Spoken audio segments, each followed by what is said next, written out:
hear us, that could see us. Bert, I'll let you take it away.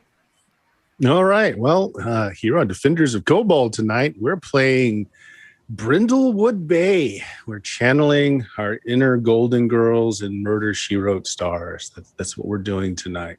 We're actually going to use a combination of Brindlewood Bay as the main rule set and main game, but we're going to develop our actual Brindlewood Bay city, town, whatever you want to call it, using the We Used to Be Friends. Both of those links are in there. They're both powered by the Apocalypse system, both very short and hopefully both very fun. So let's find out who's playing the geriatric set tonight. Let's start with Chuck. Hey. Go ahead and just do your plugs there. We don't know who you're playing yet because we're going to do that tonight. Hey, I'm Chuck. You're on the channel, so good job. You don't have to do anything else except for hit the, follow and maybe subscribe. The only thing I know is that I'm partial to the first name Franny, but that's up for change. And the voice I think I'm going to go with is going to be Southern old lady. So, nope, that's not it either. Come back to me. I'll figure it out here between then and now. Well, more importantly, just so we get the full visualization. Yeah.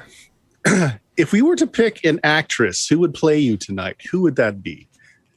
Or you can name the character if you don't know the actress's name. I honestly, what I kind of had in mind was like Fran Drescher if you got rid of the nasal and aged her up. Like I want the big hair, the jewelry, the bright colors. Yeah. Awesome. Yeah. Yes. Yeah. I like it. Dan, go ahead and do your pluggables. And same question. What actress would be playing your character? Put me on the spot for actresses. I don't know. Or character if you don't know the actress. Dwayne The Rock Johnson. Dwayne The Rock Johnson. There it is. It's our go-to for when we don't know. Well, if you're going to be doing that, go with Medea or Eddie Murphy or something like that. Tyler Perry. There we go. Yeah. But I'm Dan with the Defenders of Cobalt. Always happy to have people drop by on our Discord so we can chat you up and share our memes and our frogs with you. I'm kind of figuring this out. It's Golden Girls. I don't have an inner Golden Girls because I missed that. I know everybody's disappointed already. So I got to try and find my inner Golden Girls. All right. Fair enough. How about you, Jeff? Go ahead, do your pluggables and tell us what actress or part. Yeah, twitch.tv/lollygaggers. We play on Fridays, Saturdays, and Mondays. This Friday, we're doing Delta Green. Saturday, we're doing Worlds Without Number. And then Monday, not sure what we're doing yet. Either Alien or Things from the Flood. Who knows? I am going to be channeling a young actress by the name of Estelle Harris, who you might know as Estelle Costanza, who is Joris Costanza's mom on Seinfeld. So she was the one who was red hair, pale, pasty skin, Georgie. And she would make bologna sandwiches when nobody wanted bologna sandwiches. And she has no eye for fashion. So Estelle Costanza. Nice. All right. Nice. All right, Jake, you're in the hot seat. I think the actress I'm going with is going to be Faye Dunaway. And the idea that I have for a character would be Stacey Williams Moreno, the widowed woman who used to be married to Rogelio Brown Sugar Moreno, a Miami cocaine drug lord. Nice. Jeremy.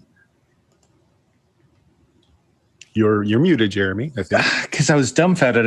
I've thought of the voice I want to do, but I don't have the actress. I'm very nervous and I don't really know what to say on the spot. For some reason, my go-to instinct was to think, Dr. Quinn, medicine woman, Jane Seymour, but I don't know if she would talk like this, but that's what I'm going with. That face, this voice. Okay. Yeah, that works.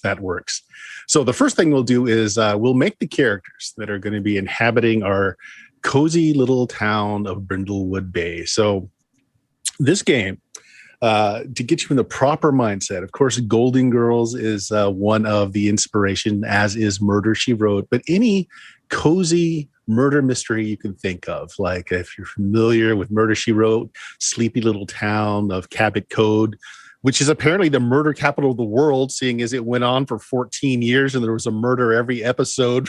You know? But so the idea is it's cozy. In other words, you know, it's very much a laid back, supposedly not a lot of action going on, or the action is very slight. You're all playing elderly women who have been widowed. You have had children that have grown up and gone away. So that is the mindset we're looking for here. All right. Now, we're going to go through creation of both characters and the town tonight, and hopefully we'll get into the first mystery. So if you guys will open up your sheets, you should each have a sheet there with your name, players' names on them. And if you've got an idea for your character's name, you can go ahead and slot that right in. But you'll notice this is a Powered by the Apocalypse game. So it's a 2d6 game. And you're trying to get a value of 7 or higher for a success. That 7 to 9 range is a partial success where something bad might happen along with the good. And then 10 plus is a good success. You get exactly what you're looking for. A 12 is a spectacular success, and some extras might happen with that. So you have the attributes of vitality, composure, reason, presence, and sensitivity. Each one is preset with a number we talked about beforehand. And then now you may adjust one of those attributes by 1 point. So you can bring that sensitivity up from a -1 to a 0 if you wanted to. Or you can add a 1 to any of the other ones, however you want to do it. So really quick, vitality is all of your physical activities. Anytime you want to get physical, be it strength, dexterity, etc., that's what vitality is going to be. Composure is your ability to hold it together, your ability to not become frightened when bad things happen. Reason is your ability to critically think, to work things out. Presence is your charisma, how well you are at ordering people, talking to people, digging for that golden bits of truth in communication. Sensitivity is the odd man out one, and why it starts at -1 is because that is like your occult ability. That is your ability with the supernatural, your knowledge of the supernatural, and your ability to reach out and just really all over those things that are not normal. And again, this game is a cozy, at least to start with. So this town that we're creating is going to be very light, very Mayberry-ish, very simple. But as we continue to play, things are going to get a little darker. All right, so go ahead and throw your 1 point in there, however you'd like. And then I will go on to the next section once that's happened. Also, names. Throw down a name if you can think of one at this point. Yeah, Franny Ward, she's going with presence because she's a Southern Belle, and she's, you know, her rank is miraculously supported by science, and that is enough to give her a perk in presence. Nice. And while we got you here, along with your name and your point, one other thing is, what is her style? Like, everybody has a certain way that they dress. What is your character's way of dressing? If you don't have anything in particular, there is a list you can just choose from. But otherwise, it's just a description. Some of the descriptions, for instance, are office hours. So you wear power suits. Jackie O. So you're like very hip and fashionable. All the cardigans, you wear cardigans with everything. You know. So there we go. Soccer mom might be another one. So what would best emphasize your style? I'm going to go with, I kind of already mentioned this. I want the bright, the gaudy. She may be a Southern belle, but she's got the, you know, big city sensibility. So brightly colored sweaters with shoulder pads out the wazoo. Yeah. The question is, though, is it fashionable or gaudy? Oh, it's gaudy. It's gaudy. Oh, yeah. Okay. Yeah. Okay. So what under style? Why don't you put down hip gaudy or fashionably gaudy, something like that. And the next question I'm going to ask you while we have it and everyone else can think about it, I'm going to use Chuck as my sacrificial lamb here. Your cozy activity. So one activity that you do in your quiet time, and because you're retired, you know, your departed husband left you with enough of a nest egg that money isn't too much of a problem, although you're not insanely wealthy, but don't have to work for a living. So what do you do? What activity do you do? Is drinking an option? So what is that? The what is the art of mixicology? So sure, you're a social drinker. Social drinker. She can't make. There's only one drink she can make, and it's the mint julep. All right. So she is a master at making. So maybe she's a party organizer. Like she likes to throw parties, and that's her activity. Yeah, she goes Club around. director. Yeah. Okay. So under cozy activity, just write that. Just pop that in there, and we'll go down. Who raise a hand? Who's ready to go next? Who's got some ideas? I'm good to go, Bert. All right, Jeff. So what's your name? Estelle Vandelay. It's the name. Okay. And I put a point in presence because she's just delightful to talk to. And her style, I was thinking like artsy, like she wears a lot of like kind of silky robes and colorful stuff because her cozy activity is that she collects and paints like porcelain dolls. So she's all about doing a big collection of dolls. And so would you call it kitsch? I'll take that. Yeah. Kitsch. Yeah. Aesthetic. Okay. Okay. All right. Yeah, that'll work. Yeah. That's what I was thinking. All right. So painting porcelain dolls is her cozy activity. Mm-hmm. All right. Yeah, I'm liking it. Digging it.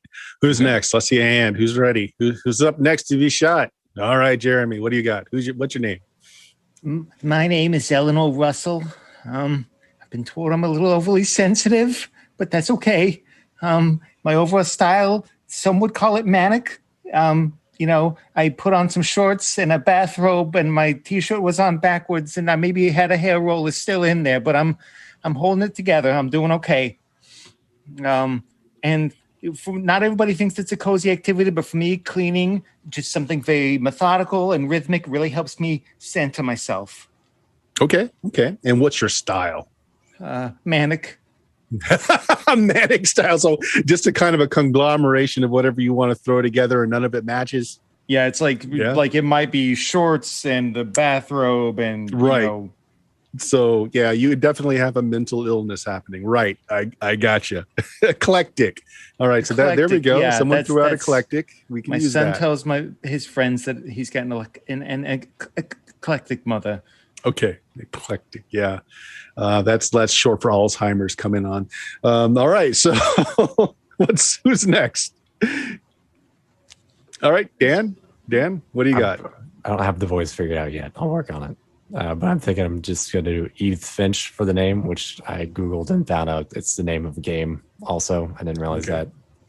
Yeah. Oops. But I thought it fit the time. But I think the style is going to just be like floral pattern stuff. Floral everything. Okay, I like floral it. Things. Okay, where are you putting your point? I think I'm putting it in composure. Composure. Okay, so you're hard to rattle. And what is your cozy activity? I think it's going to be crosswords. Crosswords. Okay, you like doing the crosswords, and like you do like the tough ones too. I'm sure, like the New York Times and. Okay. So Jake. Well, I think Stacey Williams Moreno likes to wear once expensive dresses that went out of style and fit 40 years ago. Oh, okay. As for her cozy activity, she likes to show all the boys at bingo just how it's done. Okay, so likes doing bingo and old chic for style. Yeah, so it was very fashionable, like, many years ago. Okay.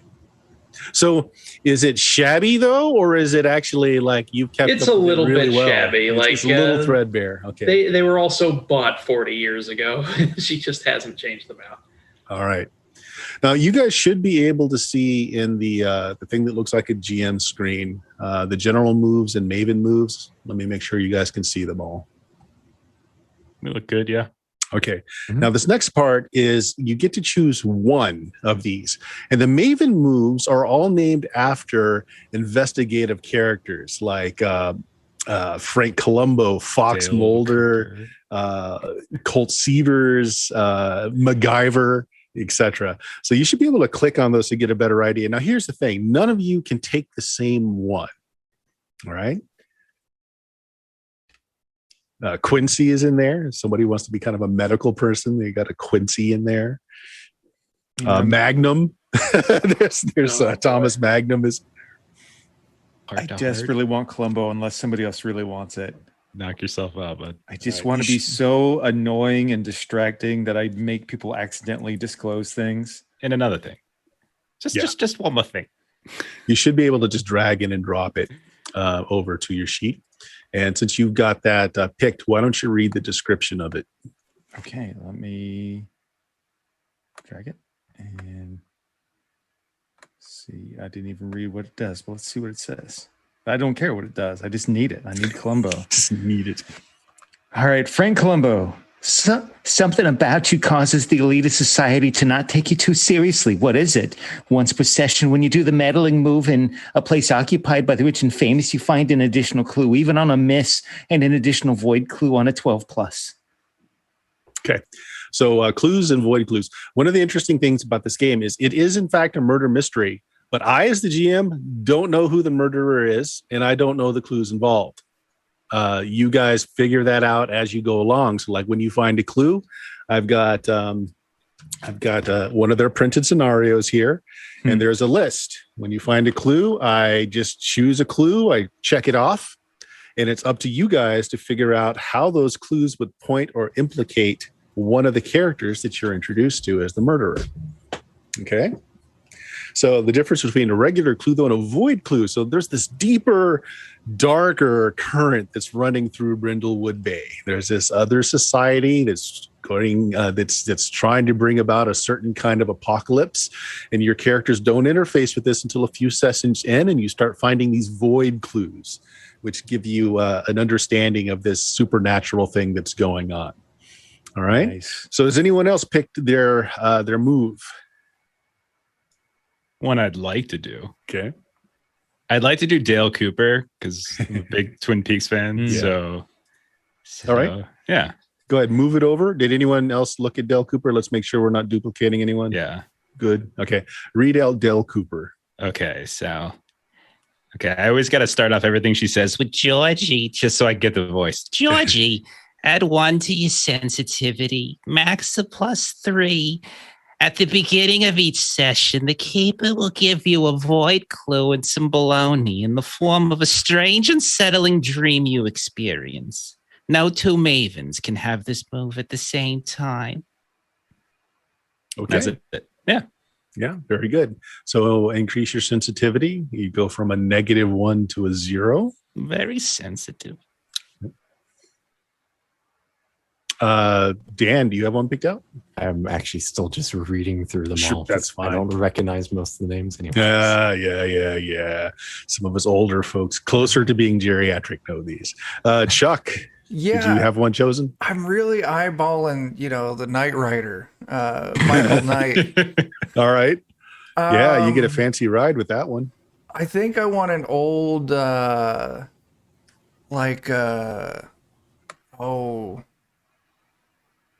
K car, like Plymouth Reliant or something like that.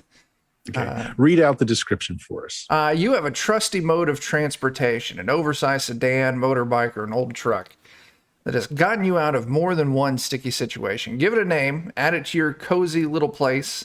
When you use it, you get an advantage on a die roll. Leave it unmarked.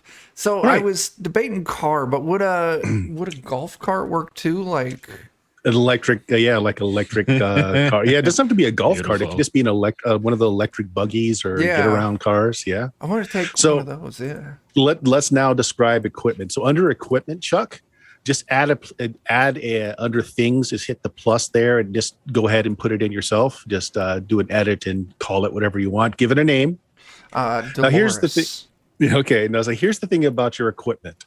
Unless it's special, like he gets from his Knight Rider special ability here, when you use a piece of equipment, it can only be used once. You basically check it off. So in this character sheet we have here, one of the things you can do with equipment is designate uses. In your case, you can keep using it. You don't have to check it off once it's used because it's a special item. But when you add an item to your inventory, it's a one-use item. Okay. Okay. So who else? Jeremy, have you picked one yet? Yeah, I went with Columbo. Oh, yeah, that's right. Columbo. So, okay. Who's got one? Dan, you got one yet? Jake, you got one? I think I might go with the Jim Rockford. Oh, dang it. Okay. Ooh. Oh, well. No, it's I was fine. thinking either Jim Rockford or Angus MacGyver. So if you want Rockford, I'll take MacGyver. I was between B.A. Baracus and Rockford. So I'll go with the MacGyver then. Okay, you want MacGyver? All right, add it to your sheet and then read out MacGyver for me. When you improvise in a situation using whatever is at hand, ask the other players and keeper to name 3 objects you find in the environment. So long as you can give a plausible explanation for how one or more of these 3 objects will help you with an action, you can have an advantage on a single roll related to that action. Awesome. This is movie logic, by the way. If anyone remembers the episode of MacGyver where he stops a nuclear meltdown with a chocolate bar, that shit don't work, but it's movie logic. Exactly. Wonderful. All right. I'll be more MacGruber in this instance. Wonderful. All right, Dan. I think we'll go with Rockford then. Okay, read off yours. And it is at the beginning of each session, the keeper will narrate an answering machine message you have received. Message is always from the same unknown person. They'll always ask you to do some particular task, often unrelated to the active mystery. When you complete the task, whether in the current session or future session, mark XP. The messages and tasks will get increasingly strange and disturbing the more marks you have on the Crown of the Void. No 2 mavens can have this move at the same time. Okay. Crown of the Void. These are basically things that, so in this game, there's no taking damage. Okay. You can take 3 conditions. So like if you try and do something and you fail, I can impose a condition on you, which could be physical. I can say you sprained an ankle, broke a wrist, something like that. Or I can say it's mental, like you just got completely just hammered in a debate and you're feeling a little less because of that. So you can have 3 complications. If your complication would factor into whatever you're trying to do, you're going to roll with disadvantage. Now, here is something different in this game than most Powered by the Apocalypse games. There is advantage and disadvantage. It works like the D&D's version of this, where you roll an extra die, and you're either going to take the highest or the lowest, right? So if you're rolling with advantage, you're going to take the 2 highest. If you're rolling with disadvantage, you're going to take the 2 lowest. I do have 2 buttons up there on your character sheet for advantage and disadvantage. You will have to add in, so you can see the formula next to the dice. You will have to add in the bonus for your attribute because I could find no way to do that automatically. Okay. So when you take that 4th condition, you will have to put on a crown. So depending on which one it is, they're basically tracks. Once you hit the Crown of the Void or the Crown of the Queen, you're on your way out. Okay. So they get progressively more things start happening to you. The crown of the Void is it starts at the top and goes down. So you Shadow in the Garden, the Chariot, the Pallid Mask. I'll explain what all these are as we hit them, but you take them in order. Once you fill all of that out, your characters effectively become an NPC, and you get converted over to the undercurrent of madness that is running in the town. You become one of them. Crown of the Queen is similar in that your character is going into a depression, right? And in this one, instead of taking them in order, and these are on your character sheet on the left-hand side, you take them as you want.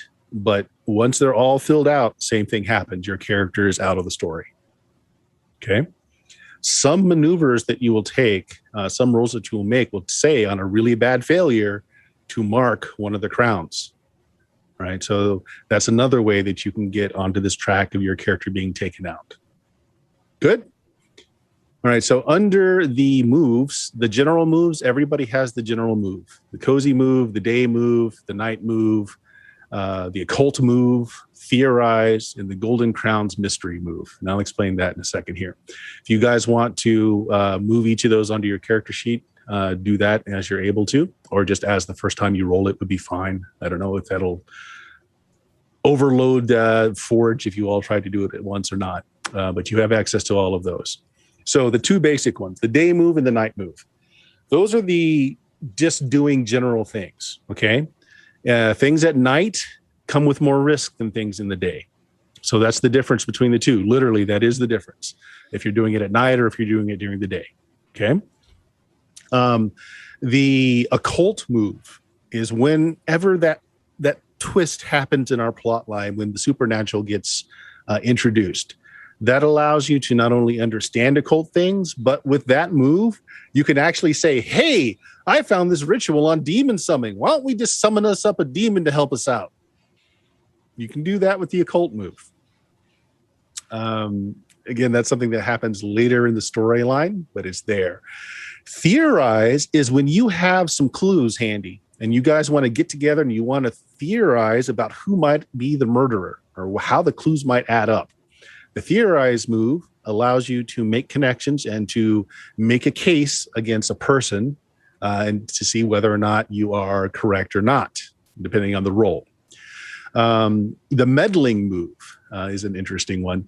This one is, when you search for a clue, conduct research, or otherwise gather information, describe how you're doing so and roll with an appropriate ability. So this is how you get your clues, the meddling move. The Golden Crown mystery move. The one thing that binds all of your characters together, whether you're friends or not, you don't have to be friends, but you are all part of a society of amateur sleuths and fondness for a set of mystery novels called the Golden Crown Mysteries. Okay. So this move actually allows you to say, I remember in book number 15 that this thing happened. So you can cite that once per game, and it allows you to basically take a 12 plus on a roll. So that's there. This is a once per session, and it's not per person. It's just once per session. This is available. Okay. Make it count. Yeah. So make it count. So those are all the basic moves.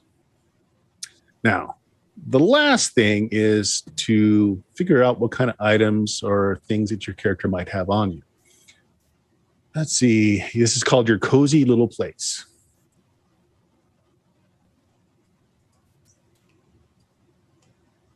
Okay, so we're going to start with Chuck again. I want you to describe 3 key aspects of your earlier life. Your deceased partner, your children, if any, they could be pets, and what your career was before you retired to Brindlewood Bay. So, Chuck, we're starting with you. Okay, so my deceased spouse, his name was Reginald Ward. He was actually a like oil, magnate, owned some kind of like oil refinery, something. So he was stacked, and that's how I can afford my cushy ass retirement. So we'll go Reginald. He was about the high life, living well. As long as I looked good, he really didn't care about me. So that's perfect. What was the next thing I had to describe? A child or a pet. Could be living or deceased. We gotta have a kid that never calls. So we're gonna go with William. William Ward. He actually went off to school and dropped out and ended up becoming an artist in New York. And he never calls. And what was the last thing? Your career before you retired. Secretary? Okay. All right. Everyone else, given what he's just told us about his character, Jeff, what's one thing you can find in his house? Let's see. His son's an artist, so I would say paintings, really bad ones by his son or by her son. All right. Yeah. So Chuck, under your equipment, put down paintings by your son. Bad. Okay. And that goes in places or things? Equipment, things. Jeremy, what's something else you can find in his apartment? I mean, if he was a trophy wife, like maybe there's some pair of earrings or something from an anniversary. Okay. So really expensive earrings. Yeah. Okay. All right, Chuck, add that to your equipment inventory. And these are one-shot items, okay? Can only be used once. You keep them in your inventory after you've used them because there are certain moves that can regenerate them, but they can only be used once. Now, what they do is if you can fit it into something you're trying to do, it will give you an advantage to the roll, okay? Okay. All right. Dan, what's something we can find? Maybe a fancy stationery set. Fancy stationery. Okay. Yeah. Receptionist figured in writing. Yeah. And Jake. Well, again, keeping with the trophy wife sort of deal, hand mirror. Hand mirror. Okay. Like a really nice silver hand mirror, maybe. Like one of those compact makeup deals with a mirror. Oh, okay. Okay. All right. You got those, Chuck? Got him. Okay. All right, Jeff.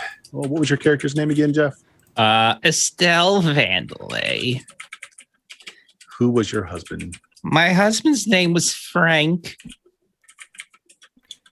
Okay. He worked as an undergarment designer. He designed underwear and ladies' undergarments. Okay. A child, a pet, or a pet. Well, former- Georgie, my son, who doesn't visit or call often enough, but he does a little bit. He's very impressive. He's an architect. who is not making underwear for this architecture. No. And what was your career? Oh, I was a model, a hand model. Oh, a hand model. Yeah. Okay. That's how I met Frank. Yeah. Okay. Chuck, what will you find in Estelle Vandelay's house? She was a hand model, so she's got the fanciest, laciest white gloves. You will- Elegant gloves. Elegant Okay. gloves. Got it. Okay. Jeremy. I mean, you have to have just some like really outstanding lingerie. Mm-hmm. Yeah. But it's got to be outdated, though, right? It's totally outdated, like bloomers, but fancy bloomers. I hope we have a scene where this becomes useful. Dude, There Boy. is a romance. There's a thing. Okay. I have my potential romantic partner ready to go. Jake, what can you find in Estelle's house? Bloomers. A cell phone so she can call Georgie at all hours of the day. Oh yeah, Nice. Yep. Thank you. That's So good. One of those big 1980s brick phones. all right, we'll get 15 to minutes of talk time what on full year charge. we're playing in during our city creation, but we'll assume that it's after the advent of cell phones. That works fine. Dan, what's the last thing that we can find that's special in Estelle's Boy. house? This isn't very exciting sounding, but I assume you got to have some fancy hand creams in there. Fancy hand creams. Okay, Okay. that works. gotta Never know maintain. what you might need to mark up with something.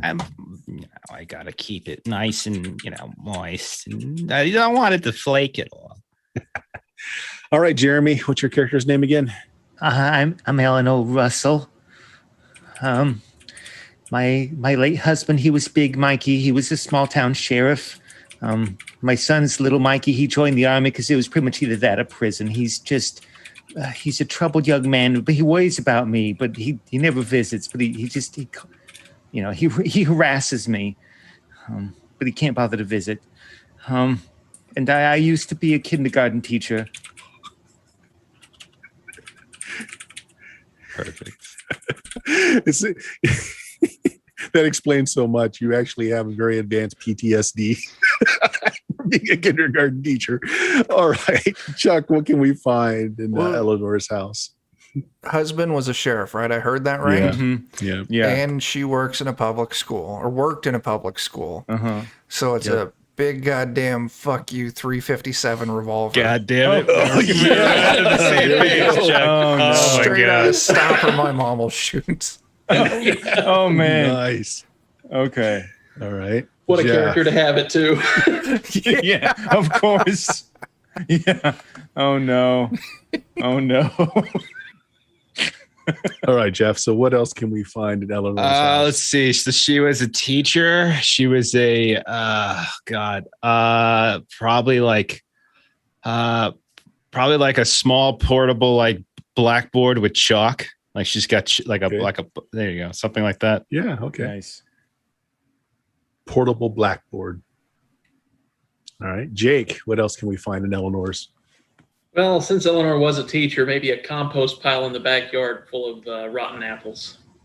Compost pile. All right. Okay. I could come into all kinds of handiness when you have to hide a body. Not that that'll ever come up. Nope. Dan, what other thing can we find Lean in it into the Eleanor's? style. I think you got like a clear, like see-through umbrella that you probably carry with you at all times. Probably use it all the time too. See-through Okay. umbrella. Yeah. Okay. You got to be able to see, but you got to keep everything out. Okay. All right, that works. Probably lined with tinfoil or something too. All right, you got all that, Jeremy? Yes. All right, Jake, what was your character's name? Stacy Williams Moreno. She was originally wed to a now deceased drug lord named Rogelio Brown Sugar Moreno. Together they had a pet, a guard dog named Rudo, who unfortunately died after he was bit by a mailman. For her career, they met actually as a result of her career. She was a barfly. Nice. Oh, this will be fun. Uh, Dan, what are we going to find in Stacy's house? I assume probably copious amounts of alcohol. Okay, copious amounts of alcohol. All right, put that in there. Jeremy, what else are we going to find in there? I mean, I hate to double down on the vices, but given what his profession was, I think there's so much cocaine. There's like suitcases of coke.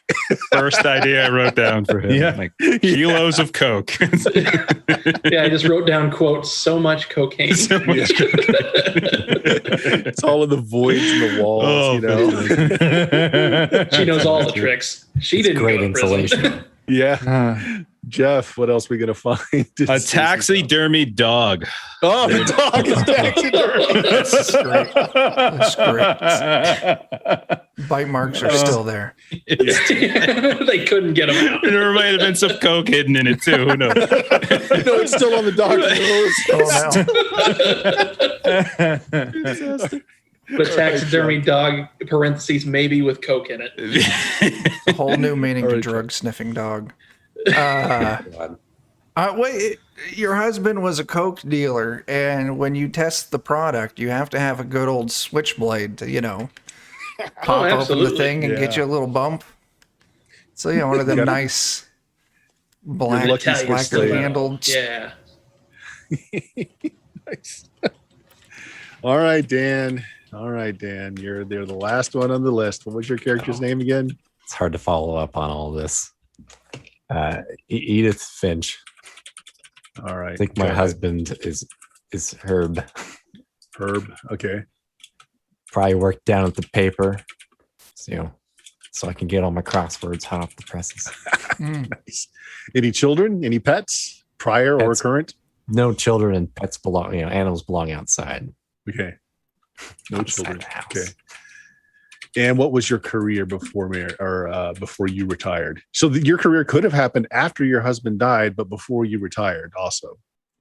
Okay, I'm thinking it's working at like a local it's five and dime thing still. Okay. So basically a cashier at a five Cashier. and dime. Yeah. Okay.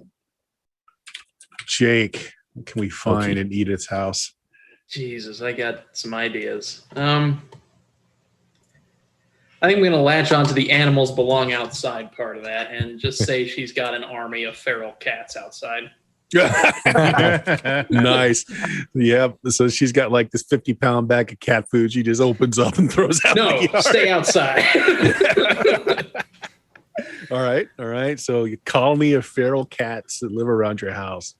Jeremy, what else can we find? I think you have just the nicest custom silver pen ever for sitting down and doing your crosswords. Oh, nice. There's Yeah. no mistakes. No need to do it in pencil. Exactly. Exactly. You do it in ink, buddy. Fancy silver pen. Nightmare ink mode. pen. All right, Jeff. What else are we going to find at Edith's? A very ornate and attractive shrine that holds Herb's ashes that she can talk to while she's doing her puzzles. Okay. Asking for hints. Okay. Herb, what's a 5-letter word for donkey? Why not just use donkey? Something like that. Like the paper bought the urn, so it's got the paper at the bottom. Nice. Okay, Chuck. What's the last thing we're going to find at Edith's? Well, husband worked at the newspaper, so she's got to have a really nice typewriter sitting in there. Okay. Really nice typewriter. There we go. Nice. Okay. Well, guys, that's our characters. That's who you're playing tonight. Now let's find out where you're playing.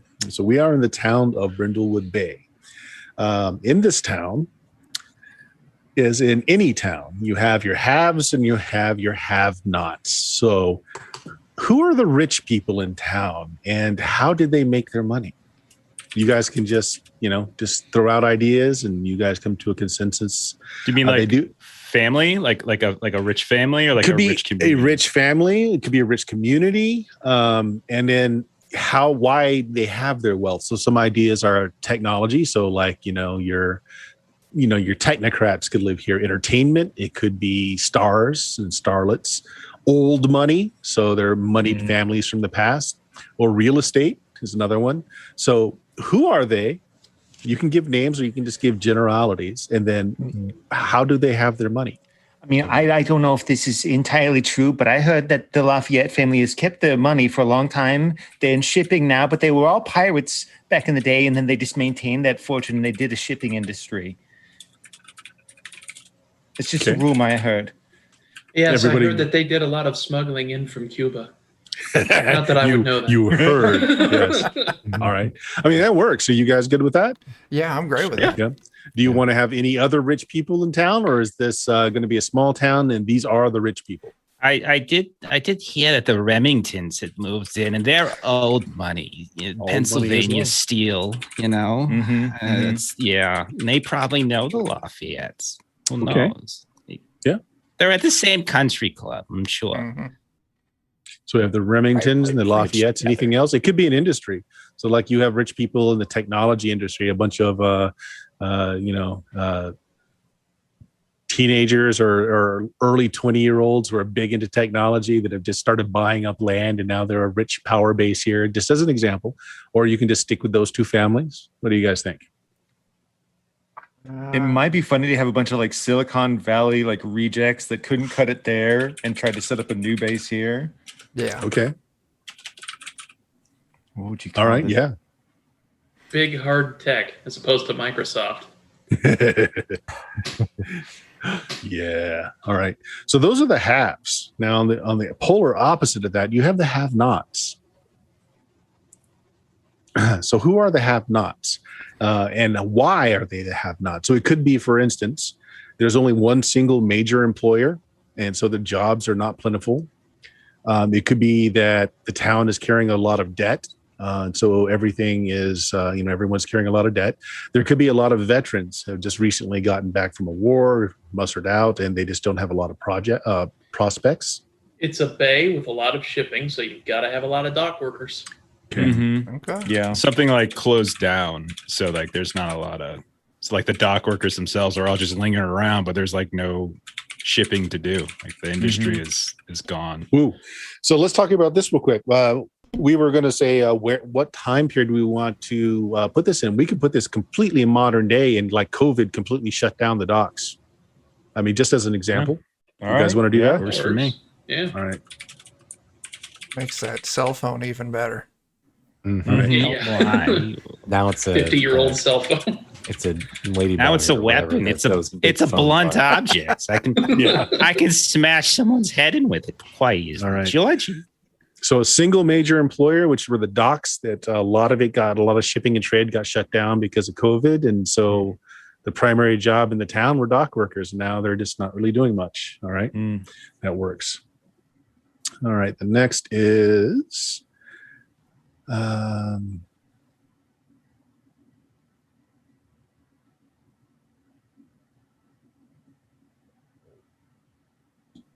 Okay. What is the major point of crime in this town? Sounds like it's going to be drugs, honestly. Yeah. Yeah, I mean, Yeah. that's Yeah. been pretty well established. Yeah, I think it's probably drugs traffic. And the good news is drugs can bring in so many other crimes with it. Yeah. Yep. It's the So gift that's that just the keeps giving. primary. Yeah, And that's the they primary. give work to the docks. Yeah, yeah. I mean, all these dock workers, you without jobs, you could have a lot of smuggling going on. So the biggest amount of crime in the town again. And when we say biggest amount, this is still like, this is a cozy. So there's a drug problem, but people don't talk about it a lot. You may know the one guy that's always tweaked out at the local tavern. But that's the major problem. Okay. I mean, the money comes from selling it, really. Yeah, yeah. All right, we're gonna Chuck, starting with you. Give me one person in town. Give me a name and what do they do? Is this still on the have-nots or just a No, person this is in general? anything. Just give me a person in town and what they do. Oh, it's got to be the guy from the local tech store, local computer support. And his There's name. probably only one. There's probably only it's just one one computer guy, support. and his name is Jim. Jim. All right. Okay. Jeff, give me one person in town and what they do. Lloyd. Lloyd Braun or Floyd Braun. Worried about copyright. And he runs like a convenience, like a Circle K, 7-Eleven, that kind of thing. And he sells excellent gum. Okay. Again, it's probably the only convenience store. Yeah. All right. Jeremy, give me one person and what they do. I have to think of a new name because I have Sorry. Floyd in mind. You're Floyd. I'm sorry, buddy. Well, fine. My guy's named Lloyd. Lloyd. And Lloyd runs Amco Steel Fence. He puts up chain link fence, All right. which nice. I mean, you've got, the shipping and stuff. So they're probably, Okay. Okay. Jake, give me a person and what they do. Margot Redding is the one person on my mind. The Okay. thing she does is pisses me off because I swear she cheats at every bingo game. All right. So this is a rival at the bingo parlor. Mm. All right. That works. And Dan. It's probably gonna be Bart, the do-it-all handyman. Okay. Changing Again, he's light probably the bulb. only one in town. Changing the light bulbs, mowing the yard, All right. All right. windows stuck. How old is Bart? I think he's probably kind of old also. He should have retired before us. Yeah. Right. And so he's Not the as only old as some of handyman the in gals town. in Brindlewood Bay. So maybe he's got like a big, thick pocketbook with a lot of phone numbers in his back pocket. Yep. All right. Back to Chuck. Give me one place. Every small town has to have their bar. Okay. What's the name of the bar? Their name of the bar. I'm going to avoid Skankles because that's our go-to. So, why don't we go with? Let's go with Joe's. Joe's. All right. The bar is Joe's. And again, it's the only bar in town. Okay. All right, Jeff, give me a place. It's gonna be Monk's Cafe. It's where we it's a breakfast and lunch place. It's a diner. All right. And Jeremy. I'm trying to think of a name for it, but I would love to have a place where like the community college does like a dinner theater thing. Oh, yeah. Community theater. Yeah, community theater. Community theater. So we can have some really terrible Yeah. entertainment. That's cool. And Jake.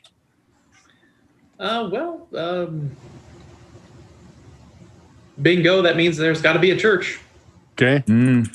All right. It's a non-denominational church, only one in town. Yeah. All right. And Dan. Got a horrible one here. It's a used bookstore and it's called Red Space It ! Red. Say that again. Read it. Read it. Exclamation mark. Read it.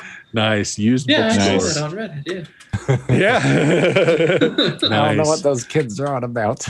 Yeah. You seem to be a lot more popular than you think you are. Okay. Well, there we go.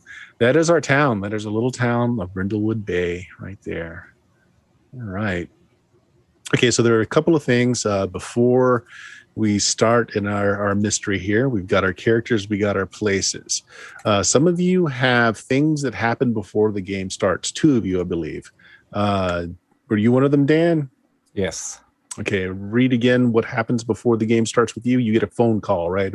Yep. All right. Okay, so we'll say you have an old style answering machine. I still got the tape in it. All right, let's see. Edith Finch. Oh, here, let's tailor this a little bit better towards your character. It's not so much that you get these messages, it's just there's messages in the crossword puzzles. Oh, Right. So you have your favorite, you've got your favorite zine that has the hardest crossword puzzles. And you have been noticing a trend lately where there seems to be a message embedded in each week's crosswords puzzle. And it's usually asking you to do a thing. And when you find when you do the thing, something, good happens. It could just be, maybe you're just thinking it has something to do that's somehow linked, but it's interesting enough that you do it each time. So you just finished today's crossword puzzle. And it says that today would be a good day to buy a bird. Okay. All right. So for your character, if you can somehow buy a bird today, you get to mark experience, I believe is what it does. yeah. And I'll have to keep track of it because it can be done in this session or in a future session. Or in a future session. You got to keep track of them. So yeah, let's write that down somewhere. Now, Jeff, you have the other one, right? Yeah. Okay. So at the beginning of each session, Keeper will give you a void clue in the form of a strange, unsettling dream. I experience. Okay. In which case, I'm just tossing and turning. My bloomers are just so uncomfortable. I don't know why I wear them still, just to think of Frank, I assume. some nights are better than others for you, Estelle. Some nights you're up and down all night. You just can't get to sleep. And some nights you sleep like a rock. And it's those nights that you really don't like because usually you have really odd dreams. I do. Last That's night. True. Yeah, last night was one of those nights. You had this dream of being in a forest, but there was only one tree that just kind of filled your vision. And this tree was tall, majestic tree, but it looked like someone had taken an axe to an edge of the tree. That's And horrible. and instead of sap, red blood oozes out of this tree. Oh my God. Oh, Frank had blood. Touch Oh, it, God. and you're thinking maybe it's just red sap, and it's really just rich sap, and you touch it, and it's warm. It feels like blood in your hand. You wake up with your hands, like you can still see the blood on your hands for a few seconds before you finally wake up. Oh God. Oh my. Oh God, my stars. Terrifying. All right. So today is a special day. Today is Halloween night. And Brindlewood has not a lot in the way of children. Actually, let's scratch that. Because of the influx of the Silicon Valley rejects, mid-20-ish folks, young children. And this is a new thing. This is a new occurrence. Halloween might actually be interesting this year, not just because of the new influx of young children to Brindlewood Bay, but you have been invited, all of you, your mystery club, in fact, has been invited at the fabulous Brindlewood Bay home of Abner Vidal, Vidal. You guys might want to write down the names of these key players. So Abner, Abner, Vidal. He's a retired filmmaker, famous for Gonzo B-grade pictures. He is hosting a full-dress Halloween spectacular tonight at his mansion. And your mystery society as a whole has been invited. A special invitation, gold engraved card sent to your clubhouse. You guys actually do have a clubhouse, by the way. Let's actually detail that real quick because it is something in the rules here. Let me go back to it here real quick.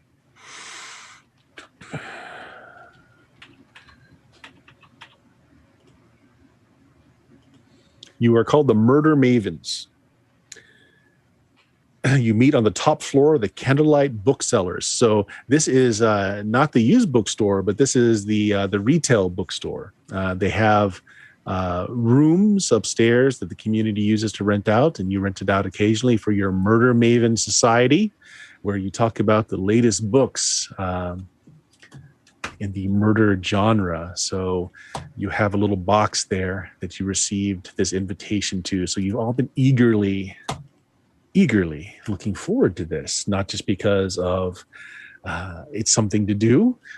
I mean, finding something to do and not getting sucked into boredom in your later years is always an issue. But because you guys are so interested in mysteries and murders, Abner, despite them being B movies, has some of your favorite movies that you have seen recently.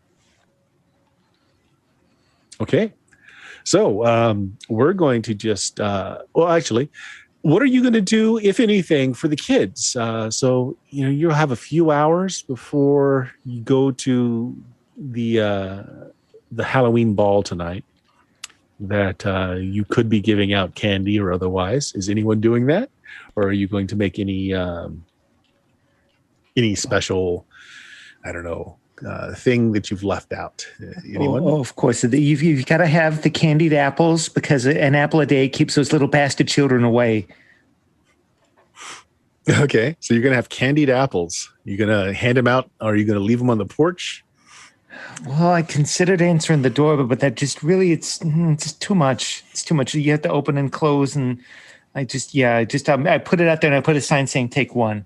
Okay, so the first group of kids that come by, take them all. And it's a little disappointing. They're all wearing cardboard like transformer suits. You have no idea what that is, but they're wearing cardboard machine man things. Did they take all of your candied apples? Bastards. Anyone else doing anything for the kids? Yeah, Jake, you're living out cocaine lines for the kids. It's the house everyone All goes those to. too. I think I'll ask Pixie Edith if I sticks. can borrow some of her cats so I can keep all the kids away from my yard. All right, so you turn your lights off and you make it look as uninviting as possible. Yep. Probably your house has there's probably some lore with the kids about your house. The crazy cocaine lady lives there or something. Yeah. All right. Anyone else doing anything for the kids or just no? Yeah. Not at all. I've got an Yeah. idea to try and Okay. double down on getting my goal done at the same time. All right. What are you doing? I figure I'll just go get like a pirate costume with the parrot. Okay. And I'll hand out Chips Ahoy cookies. All right. So you're gonna go ahead and buy a pirate costume with a bird. They did say it had to be a live bird. So you got a bird with your pirate costume. Okay. Order KFC. Yeah. There you go. We got a bird. Yeah. All right. Anyone else? Jeff, you had something? Yeah, I was going to get little like plastic containers and paint like little doll faces on them and fill them with saltwater taffy and give them out to the kids. So like little pumpkin faces and stuff, little jack-o'-lanterns that I paint with my porcelain doll. So I went all out, but then there's saltwater taffy inside. So it's Okay. All right. Sounds good. Being the Southern Belle that I am, I have to cook something. So I'm going to make popcorn balls with bits of candy corn in it. And I'm going to use some food coloring and paint them all brightly colored. My son's an artist. Yeah, that's a strong gift. Okay. Yeah. Does Okay. So, art. all right. So it sounds like all of you, except for the exception of one, does a little something for the kiddos. So who's that's getting early in the TP? night. Okay. That's early in the night. Jeremy, were you doing something? Oh, yeah, I did the candied apples. And Oh, that's right. The bastards candied took apples. them all. Yeah, you're right. I'm sorry. I considered waving my gun at them, and then I didn't. All right. Only because they got away too fast. You got the Looking trick. out the Here's the trick. window of the door with her gun in her hand, like, you little bastard. I was looking for it. Okay. So Abner sends a nice little town car to pick up each of you. It's a little limousine where you all are able to fit in the back, and it's got a little wet bar back there as well. Abner lives just outside of Brindlewood, nice mansion on the top of the hill. The mansion has a little storied past. Let's see, what were they called? The Lafayette family once owned this mansion, and it was repossessed by the government when they broke into their drug trade, and Abner was able to buy it in an auction. So he's only been here for like the last year or so. But yeah, you guys have solved mysteries in the past or helped the local police. We're gonna say it's such a small town as this. You've got like a sheriff. Okay, he's got one deputy, and he really hates coming to you guys, but sometimes he just out of his depth, and you've been helpful in the past. So because of this, you have been invited as almost like guests of honor. So they sent this limo out, and the place has been sort of cleaned up. Like, he definitely kept that kind of haunted mansion kind of look to it. Like, he left the ivies on the walls, and it's not well lit. It's Halloween, and he's got skeletons laying about, and it's really well decorated. Front door is well lit up, though. There's a red carpet coming up to the front door. There's a few people that are milling around, but it looks like you were the late arrivals as you took a little time to do some things with the kiddos. And of course, the ride came a little later for you. So, Chuck, what costume is Franny wearing tonight?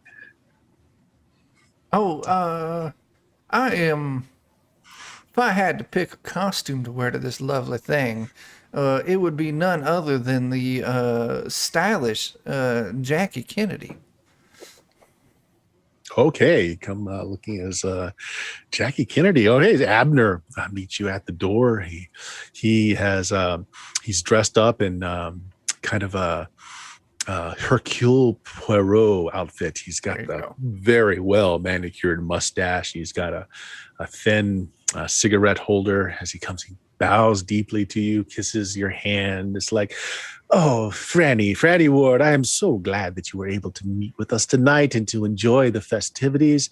The marvelous work you did with that case and that unfortunate child who went on that razor blade killing thing last month. It was so, mwah, it was wonderful.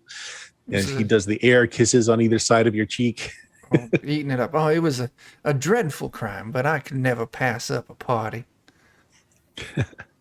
There's a butler there. He pulls a magnum of champagne off, hands you the glass. Says, please enter and enjoy the festivities. And you can hear the strains of like classical music. Actually, not classical. It's like 50s and 60s era, like jazz. Benny Goodman, not 50, 60s. Benny Goodman sort of music, and there's people dancing. It is kind of a slightly older crowd, although you do see some younger folks. It's an older crowd, as most of Brindlewood Bay is. Who's next up, and what are you wearing? Well, Dan, you're wearing the pirate costume, so why don't you describe that to us? I mean, I imagine it's probably kind of like kitschy, probably like from the store that I work at. Kitschy pirate. Yeah. Captain Curian. Swing is what I was trying to think of. Preliminary jazz, the swing music playing in the background, big band era music. It's probably like an uncomfortable fitting eye patch, a not well fitted hat, one of those like hook things that you hold with your hand. Edith, so wonderful to have you tonight. Oh, such a marvelous little bird on your shoulder there. He takes a very critical look at your costume and says, It works, Edith. Why don't you go and work the dance floor tonight? He hands you a champagne bottle, a glass of champagne as well. So who's next up to the door? Let's go with Jeff. All right. Yeah. So Jeffrey, Jeff. So what is Estelle wearing tonight? Estelle's wearing like a cigarette saleswoman costume from like the 30s, like repurposing some of Frank's old designs for undergarments. She's got a little cardboard box and stuff, and she's giving out saltwater taffy to everybody that she passes along the way. Happy Halloween. All right. Do you have the cigarette box? Yeah, but Yeah, all there you is get the there's whole these. thing. Yeah, there's these tiny little plastic like pumpkin and Frankenstein heads that she was painting, like doll heads that she's handing out to people. Happy Halloween. Oh, wonderful, wonderful. Oh, Estelle. Such a wonderful costume. He reaches over and does the air kisses to either side of your cheek, hands you the champagne. It's like, go and peddle your wares on our dance floor. Absolutely. And if there's somebody I'll grab a second champagne if that's possible, and I'll just walk in double fisted. All right, so Jeff, I got to pause for a moment. I've just got to say you've got like the you're wearing the stiletto heels with the varicose vein exposed legs all the way with the short shorts. It reminds him of Frank. He designed all these things. That's what it was. You got the flapper hat with the feather. Yeah, there's like a feather in it and everything. Yeah. Everything, So the low cut blouse, but you're unfortunately lower still than that now. So. It's all very elegant, actually. Yes. It's very. I've kept in shape. I've got all the hand cream. So, Jeremy. Oh God, I got so busy making the candied apples and dealing with those little bastards. Sure, I forgot this was like a fancy event, and then I realized I only have the one good dress you left. I couldn't find the other one, so I decided I would be Cinderella. And I found my old pastel blue prom dress. It's still covered in mothballs, and I got about half of my hair up. And that's me. It's just like a cracked out Cinderella. Yes. You probably are missing a shoe, actually. And it Yes, I'm legitimately missing a shoe. I couldn't find the other shoe. Yes, Eleanor. Cinderella, going with a classic, I see. When you wish upon a star or something. Perhaps you can find your Prince Charming tonight. He gives you a smooch on your hand and hands you a glass of champagne. Oh God. And Stacey Williams, saving the best for last. She's dressed up like Jessica Lange from King Kong with all the Nice. Oh no, the leather bikini and like the 5 million pearls. Yeah. Well, I must say that there's more than one gorilla that you will attract tonight and here. And again, does the air kisses and gives you a champagne. And so as you go in, you hear he's actually hired a band. They're playing swing music, big band era. People are taking a twirl on the dance floor, which is certainly the foyer area is big enough for this. There's an old style Victrola nearby as well for when the band wants to take a break. There are several servants around bringing out refreshing small canapes if you're hungry, and lots of champagne going about. Now, I'm going to make an establishing question here. And I'm going to roll a die to find out who this is. So it's going to be Chuck, Dan, Jeff, Jake, and Jeremy. So let's see, I'm going to roll a D5.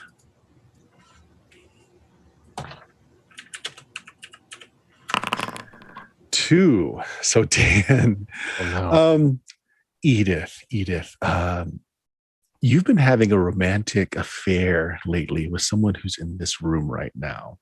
Oh no. Who is it? I mean, and what are they dressed as? gosh, is it? Is it Bart the Handyman? I know. I was kind of thinking that direction. It's just Bart the Handyman. Bart the Handyman. Okay. What's he wearing tonight? Gosh, what would Bart be wearing? I imagine he doesn't have a lot of costume options here. It's dressed like a handyman. It's Bob the Builder. It's probably like just Mario. Just regular clothes with a red shirt. It's just his regular overalls and everything with just a red shirt and a hat. Okay. Good for him. He knows, he knows video games. So Bart sees you come in, gives you a wink, goes and collects a couple of more things of champagne. He starts doing a little dance towards you. As you come in, you've already got one champagne in your hand, and he brings one up. He takes a sip out of one, and then he gently brings it up to your lips and pours some champagne into your mouth. So this is kind of a private thing that's been going on. You guys haven't been publicly affectionate before. So what's your reaction to this? And I imagine Bart is like, he's in his 60s. He's got a bad hip, probably had a hip replacement. His tool belt definitely has the ass hanging out when he bends over to do work, sort of thing. All the better. Yeah. But Bart's got to have something exceptional about him. So despite his age, he still has long, lustrous hair that is still fully on his head, and he's got a great set of teeth. Real teeth or fake teeth? Well, see, I guess you might know that. He's taken well care of his teeth through the years. He definitely subscribes to the every tooth in a man's mouth is worth a diamond. So he still takes got hours to floss. The original chompers. Yeah. Jeez. Definitely telling him like slow down now. He's like, it's a party, dear. What?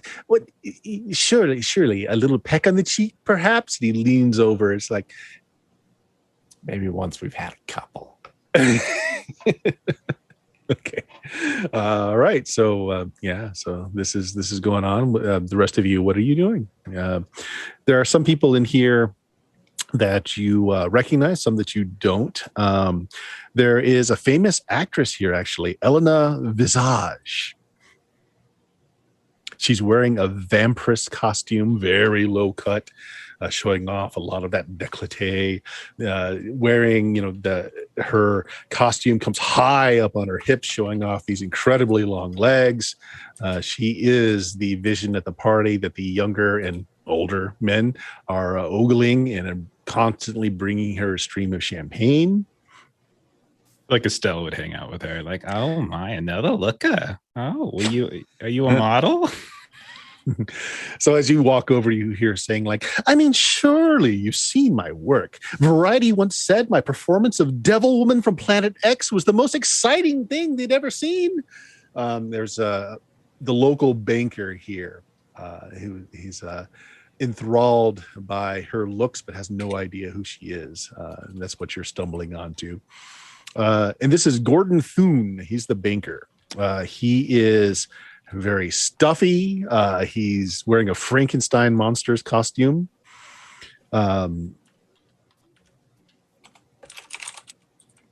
Okay, yeah. So he's sitting there trying to find out who this Elena Visage is. What was his name again, Bert?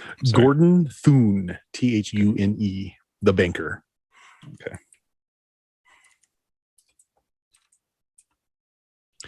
Other notable people is Sam Turlington, business owner in town.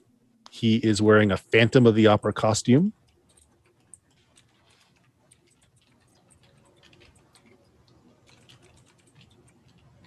Seems to be very friendly. He's very loud and very boisterous as he's moving around the crowd. Sorry, there's a question. What does he do? What does he do? He's a business. He operates a business in town. Let's see. Out of what you've put here, I think he probably owns, you know what? He runs the community theater. Nice. Yep. Coco Vidal, the wife of Abner. She's wearing a Cleopatra costume tonight.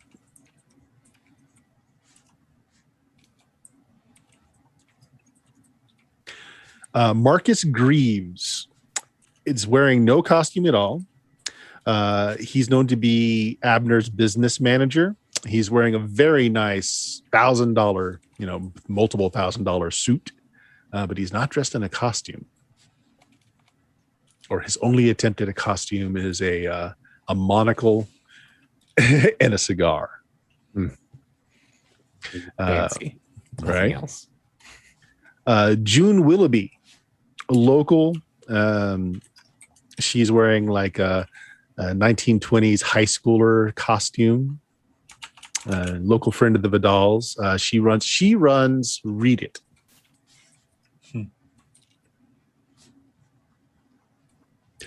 And Miss White is the maid.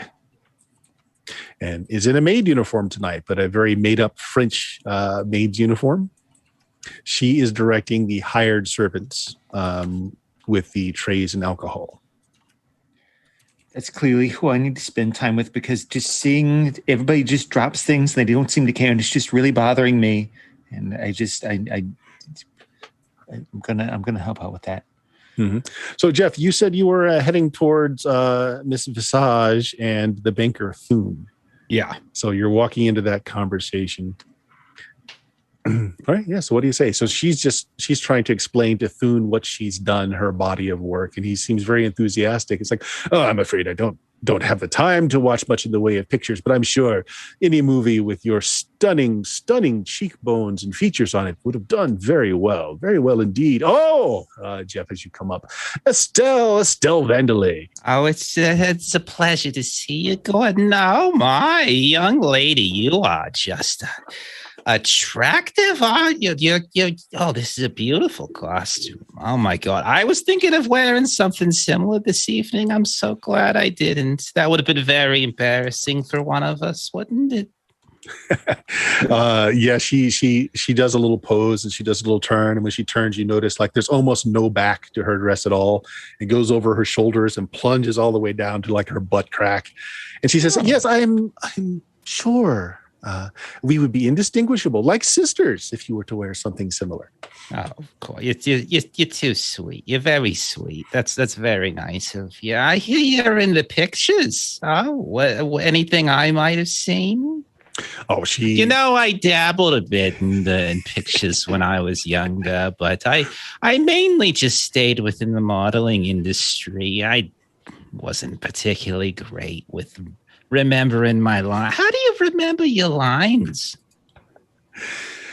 Honestly, usually they're printed at the floor at my feet. I have excellent vision, you see. Oh, how wonderful. Excellent vision, like 20/20 vision. Oh. I've got a little cataracts going on. It's yeah. So you start talking about old people ailments, and she's like, "Oh, it was very nice to meet you, but Ms. I see Abner's free. Let's go talk to Abner. I'm sure he would love to talk to the two most beautiful women in the room." Oh, but I'm sure Mr. Thune here had some questions for you. You were saying something about the Murder Maven's contract on that studio apartment coming due, I believe. Gordon, you should know I'm not the one to talk about. Talk to Eleanor. She's the one who handles the finances. Okay, sweetheart, let's go talk to Abner. Yeah, as you do that, like you just took a second to say this to Thune. You turn and she's already halfway across the room. Oh my, she's in great shape. She just hustled right across the room. Abner. Oh wait, you're not Abner. I'm so lost and confused. It's okay, Estelle. It's okay. This, who knows what kind of depraved nonsense Abner has planned for us this evening. These Hollywood types. They're just different from us, Oh, that's right. You were one of those Hollywood types. Hollywood? Of course not. I'm New York City, Manhattanite, Broadway, all those things. We had class, darling. I never went to Hollywood. Just a bunch of whores and all sorts of different folks out there. No, class and dignity where I was from. I was a model. He pauses for a moment when you say there are a bunch of whores, and you can see the thoughts rolling behind his eyes like, I wonder how much she charges. Oh, dear. You can see it in his face. As his eyes just he wonders. Oh, not Eleanor. She seems the epitome of just, talent and class. I mean, you can see her talent. It's going all the way down her back into her bum. Does anybody else want a scene with one of these characters? Otherwise, let me know what you're doing. Dan, what's Edith doing after? Well, actually, we had your scene with Mario. So how about Jake? Jake, what is Stacy doing? Well, as soon as Stacy loses track of Eleanor, she's going to throw her empty champagne glass. It was empty by the time she left, Abner, on the floor. And she's going to look around to see if that evil bitch Margot Redding is at the party. Oh, of course she is. Of course she is. You see her off on the back deck. Apparently there are some games going on, and she is currently bobbing for apples. You know that she uses inferior denture cream that really doesn't hold her falsies in, so there's no way she's going to be able to do this so well. I think I'm just going to walk by where these bobbing for apples festivities are going. And as I pass by Margot, I'm going to poke her in the butt with my stiletto. Okay. Oh, wow. Okay, so you do that, and she falls into the basin. And like she rolls over, her wig is now soaked and slightly off her head. And you can tell when she comes up, like her eyes are really glazed. She is drunk and she just starts tittering. It's like, now I'm soaked. I guess it's fitting. She's got a mermaid costume on. Oh, jeez. Oh, for the love of God. I'm going to reach into the thing, pull out an apple and just, like peel it and just have fun with it. Just eat an apple. Stacy, is that you? I'm so sorry that I won last weekend, dear. I know how much you rely on the winnings from those bingo games. Well, perhaps better luck next week. Oh, Jim, can you help me up, please? And she, reaches out in the shell costume, which is way low midriff level, or almost spill out as this young man who is obviously a hired person for the party to distribute food and alcohol. It's like, yeah, and puts his hand out to help her. And she's like trying to pull him into the water. All this is going on. Ooh, such a muscular arm, young man. Yeah, so that's going on. She's bleeding, by the way, so she's bleeding into the water. That's perfect. Absolutely. Wonderful. When I see that blood bubble to the top, I'm like, all right, my job here's done. Then I'll go look for some more champagne. It's everywhere. It is everywhere. Oh, hell yeah. Anyone else want a scene? I would imagine that Franny is lingering close to the bar, maybe, I don't know, pulling on June's ear a bit, just talking shit on Coco. Ugh. Oh, I've lost the voice again. God, it's gone. Now, You got it, Chuck. Come on. Well, it was you Southern. can do it. Now, I just can't believe that she would wear something like that, leave something to the imagination. That's what's wrong with the world these days. Back in, my heyday, women had respect for themselves. I'm on like my 4th or 5th glass of champagne as well, just hammering them back. So you're talking to June? Yeah.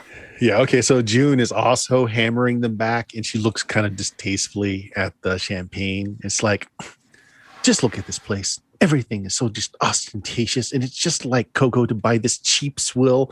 Did you see the brand name? And she pulls out one of the champagne bottles from the trash. Champagne.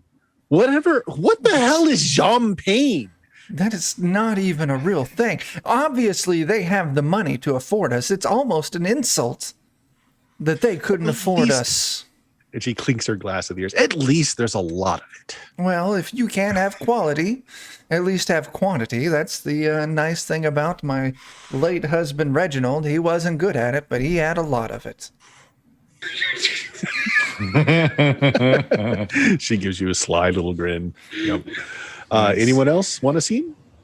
I think I need to go file a formal complaint with Miss White because I saw one of the serving people here. I saw one of them. They dropped some of they had the tray full of the little appetizers, and they said something about 5-second rule. But that's disgusting. You can't just pick something off the floor and then put it back on the tray and serve it. That's wrong. It's incredibly wrong. And I'm going to tell Miss White, and they're going to be fired. I can't stand that. Miss White, she looks at you kind of severely, says, "Yes, of course, that is a huge breach of etiquette. Please show me the waiter that did this. We'll have him dismissed." It was that one over there, the one with the little, he's got the tips.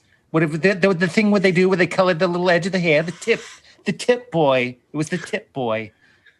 Oh yes, the one flaunting his abdominals everywhere. He's got like one of these short shirts on. It's like it's like showing off his 6-pack. It's like yes. I knew we were going to have troubles with that one.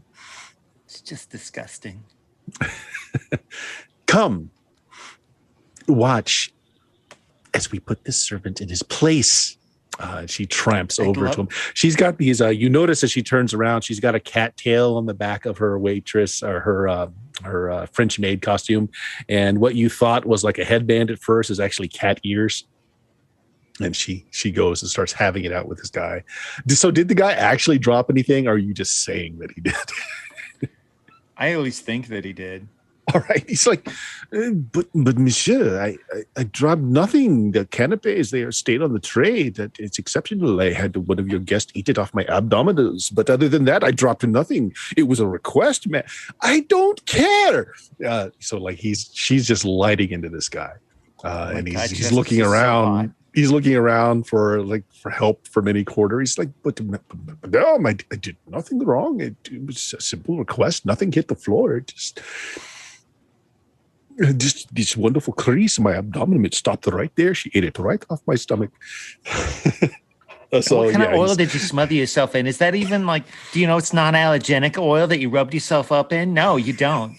You're horrible. You're a cretin. So you're both browbeating this poor servant. Okay. Anyone else?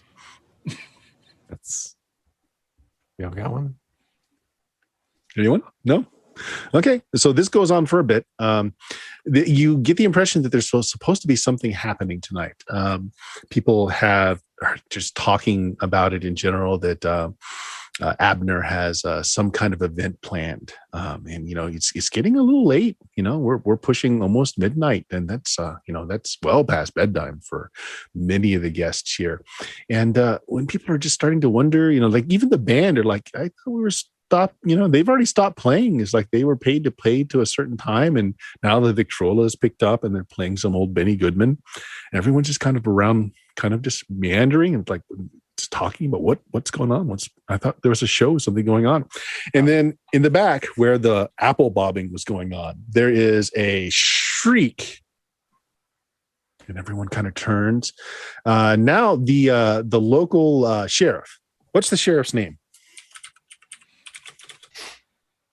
His first name is Andy. All right, Andy G. Andy G. How old is Andy G?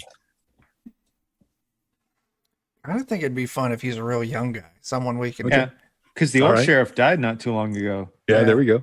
Okay. Andy G is here. He is dressed up as a cowboy, and he's the first one to run to the back.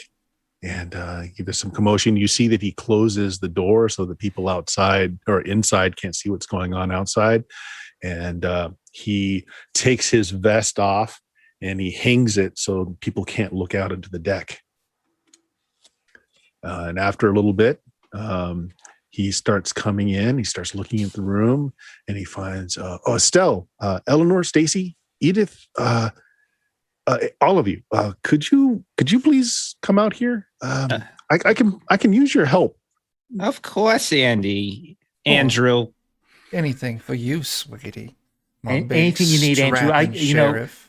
Big Mikey never had anything but great things to say about you. I'm so proud that you've settled in. You're doing a great job. Ask Bart to hold my champagne and my plate of hors d'oeuvres. Okay. So out on the deck, my crossword puzzle down. It's life of the party, this one. Yeah, exactly. And Bart is just kind of sitting next to you trying to steal smooches as he gets drunker and drunker, but you haven't drank enough yet. So no public displays of affection for you as you fend him off.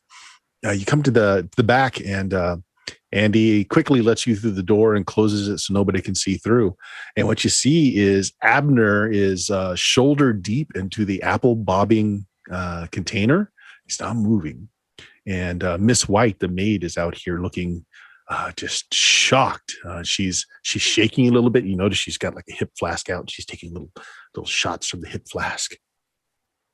I found him just like this. It was horrible. I thought first it was just part of a part of tonight's festivities. And I thought, oh, Mr. Abner, you're so funny.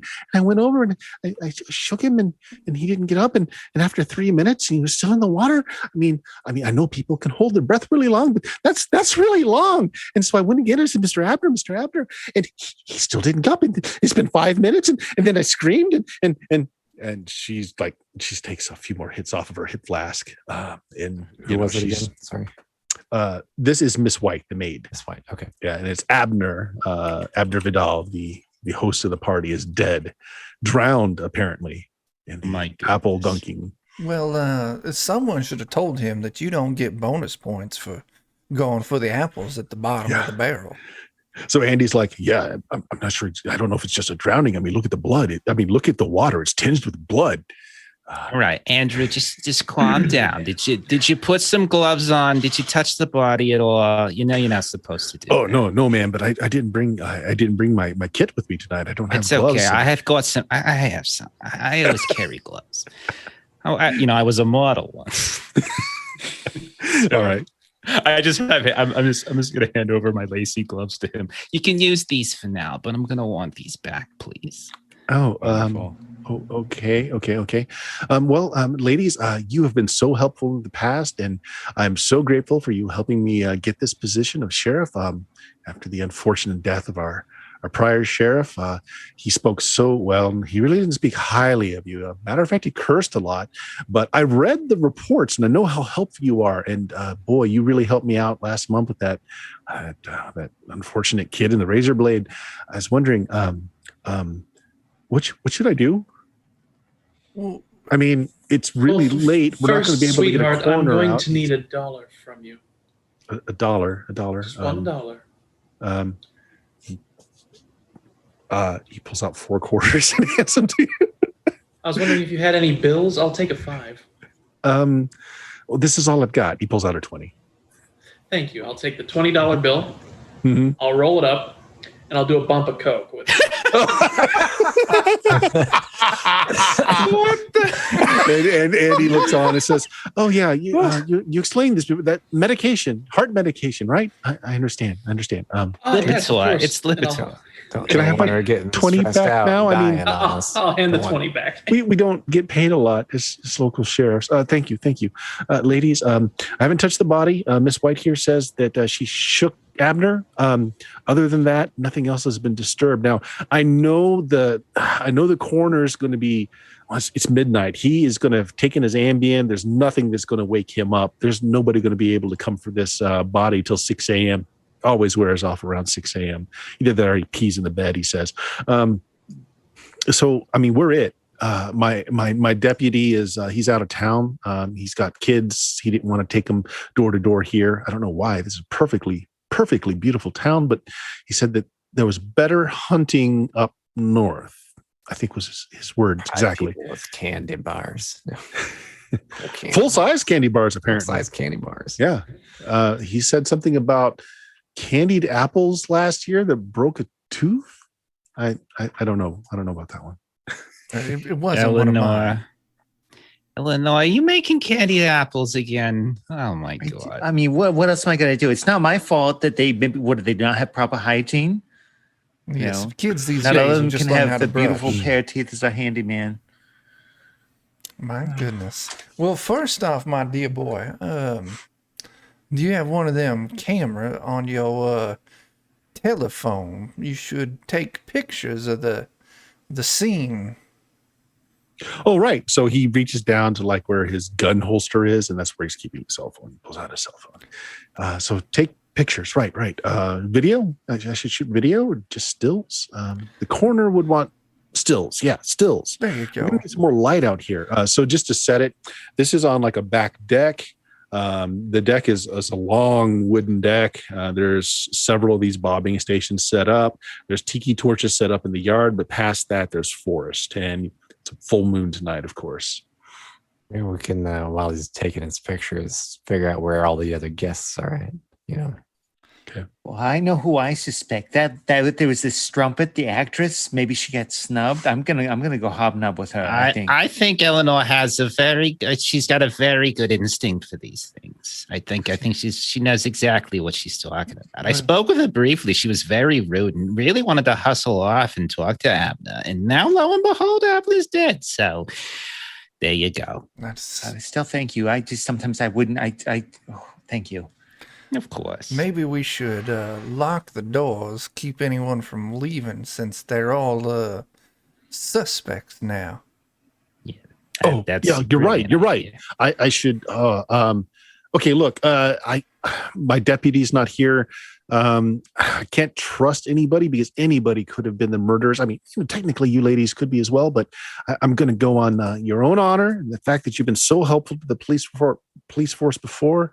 Although there was that oddity in the paperwork about a deceased prior sheriff, but that's okay. I'm the only one that's going to be able to guard the door. I'm going to go and collect everyone's keys and just let everyone know that they're going to have to stay here. Oh gosh, I'm going to have to tell them that Abner's dead though. No, you're not. You don't want to go and say that. No, you just, you we'll have to have a reason to make them all stay here. I mean, you're the sheriff. You can do what you want. You could be the chief of police and all that. Tell them it's martial law. Okay. Yeah, well, they've all been drinking. And it's very dangerous. I didn't bring aside. You've been getting them Ubers for everyone. Yeah, tell them it's part of the game. There's a game tonight. Oh. How dare we? Oh, that's a great idea. Be an event. That's right. Maybe it's. I heard about those Purge movies. Maybe this is a Purge thing. Maybe it's a key party. Just tell them it's a key party. That's Reginald and I used to go to those all the time. Oh my goodness, New York City, Manhattan. Back in the day. It's true, very much. Oh my, just getting the vapors. Just thinking about that. Just the vapor. He finds like a bowl of candy that's been laid out. He dumps the candy. He's like, I'll collect everyone's keys and tell them it's part of the festivities, that it's a mystery, and that the keys will be part of a drawing. Yeah, that sounds good. Right.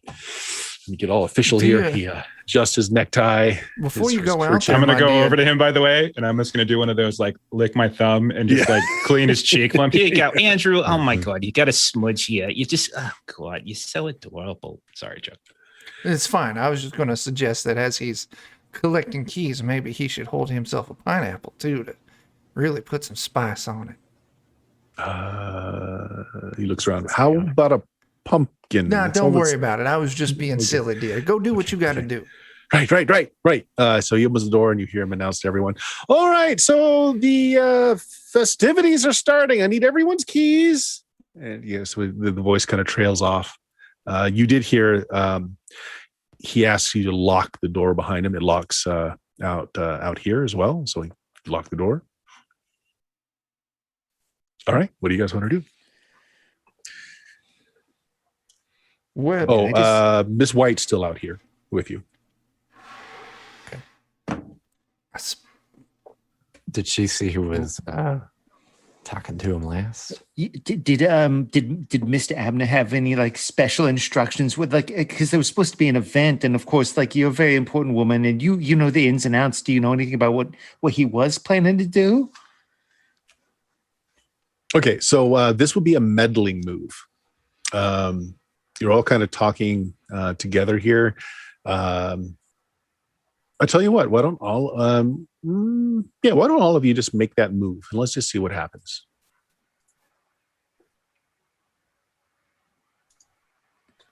What skill is this grabbing? This is going to be, since you're talking, it is going to be a presence. Okay.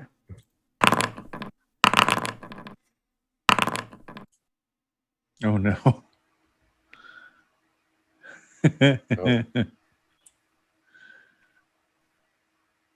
All right, so let's see. Meddling move. All right, so let's start with Chuck. Partial success. There's a complication either with that clue itself or a complication you encounter while searching.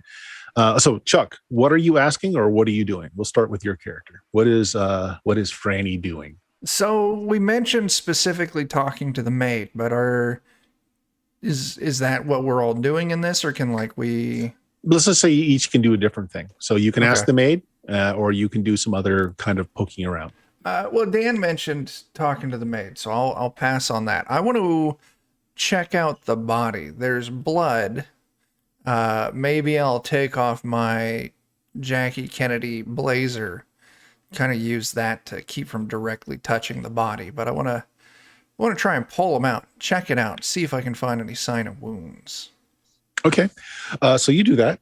And what you find is when you move him just slightly, there's a metallic, something heavy and metallic thumps at the bottom.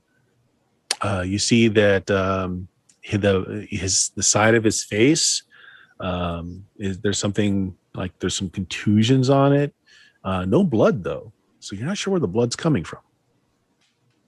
Okay. So, yeah, something heavy and metallic is in there. Okay. Can I grab it now, or will I let someone else? Or No, you can grab it. okay, yeah, I'll Yeah. pull up my sleeves and like, oh my gosh, I haven't reached into something this bloody since the 70s. Oh my. Whoa! I don't even really understand that one. I don't either, but I knew it sounded gross, so I'm going with it. Oh, goodness. So you pull out a Britty Award. This is an award for B movies, like the best of the worst kind of thing. So yeah, it's an award, and it's a little deformed. Well, I think that I might have found us the murder weapon. Yeah. The thing is, though, is that like there's no blood. Like you don't see any. His face looks like, it looked maybe he got struck on the side of the face, but there's no open wound. There's no gash. There's nothing that shows where this blood might have come from. Okay. Now, is this the same one that I just happened to run into Margot at? Yes. Okay. I'll just say, well, we don't have to worry about the blood for now. What we have to worry about is whether Okay. this thing is shaped like the shape of his face, how it's shaped now, and I'll take the trophy and I'll press it to his face. Okay. So you got a success on your roll. So let's do you next. Let's see. Actually, that works fine. You actually take the statue, and you're able to show that if you rotate it just right, you can show the exact impression on the side of his face from the statue. So like this may not have murdered him, but it may have been enough to knock him out, and he might have drowned afterwards. Mm-hmm. Okay. Yes, and if only there was some way we could just reach into his lungs and see if they're full of water. That would be the thing to do. I suppose I could cut him open. Let's see. Estelle is next. You rolled a complication for Estelle. Jeff. All right, let me see what this is real quick. Meddling move, complication. Oh, no, I know exactly what's going to happen here. Okay, so the complication of this is you're going to take a condition. All right, the condition is going to be, well, tell me what you're doing first. Yeah, what are you doing to investigate or to quiz? So, Estelle's got blood on the brain. Yeah. I had a very terrible dream, a horrible nightmare. So where exactly are we going to read? I can't remember. Was it a kitchen? Was it a back patio? What was it? Back patio. Okay. So like just on a hunch, I'm just like, if I'm looking at blood on the floor, is it like planks of wood and things like that? Mm-hmm. So then I guess I'm just going to I'm going to strangely enough be like kind of poking around in the blood and just out of an instinct, just sort of tasting it, smelling it, seeing if it really is blood. And for some reason, is you sure this isn't syrup? Is it? Okay, so you do that. And the complication of the course is that, what was the bingo player's name? Margot? Yeah. Margot is actually currently has a disease, you see. Oh, no. Don't we all? It's Eating blood. it more than bingo, it seems. So yes, Estelle, it's blood. I mean, you taste it. It's got that coppery taste in your mouth. Why did I do this? Oh. So Eleanor, why did you stop me? Oh, God. So Estelle, your complication is you just acquired an STD. Okay. Oh, no. Okay. Jeez. All right. So that's one slot of complications full. Oh, no. That's wonderful. All right. So that was, that was Estelle, Jake. We got yours. Jeremy, also with a complication. Okay, so Jeremy, what are you doing? So I was gonna go. Like I was going out there to bother that strumpet Eleanor Visage, and I was just gonna because I'm pretty sure it was her, and I'm not very well versed in my words, and I'm sure I completely botched it. Okay, you want to go and find Elena then? Yeah. Okay, yeah. So you go into the main room. You ask around. Elena is in the Tinseltown room. It's so-called Tinseltown room. As you step into this lounge area, what object you see that is a reminder of Abner and Coco's life in Hollywood? So this is like this whole room has been set up to like there's movie posters all over the place. But what grabs your attention in this room? Oh God. Maybe I'm sure there has to be like some fancy old prop from an old production or something. The moon, some sort of Moon Men project a while back, and it always lingered with me because he did B movies, right? Yes. So like maybe there's like some like life-size statue of like a pulp hero, like the Moon Man pulp hero kind of guy. Perfect. And so reclining on literally the casting couch is Elena, who is drunk out of her mind. She had acquired an entire bottle of champagne and had been drinking it. You can tell her mascara is running, like she's been crying. And she's just a mess laying on this couch. She's turned over just enough to vomit at some point. As you come in, and she looks up at you. It's like, I seem to have soiled the floor. Could you clean it up, please? Clean it up. And I just can't help myself. That's actually my thing. I'm compelled. I can't help but clean things. But the good news is as I'm doing that, I have this way of disarming people because of my Columbo technique. That even though I failed, I can still get a clue. Right. Okay. So as you're doing this, she seems to be kind of like talking to herself.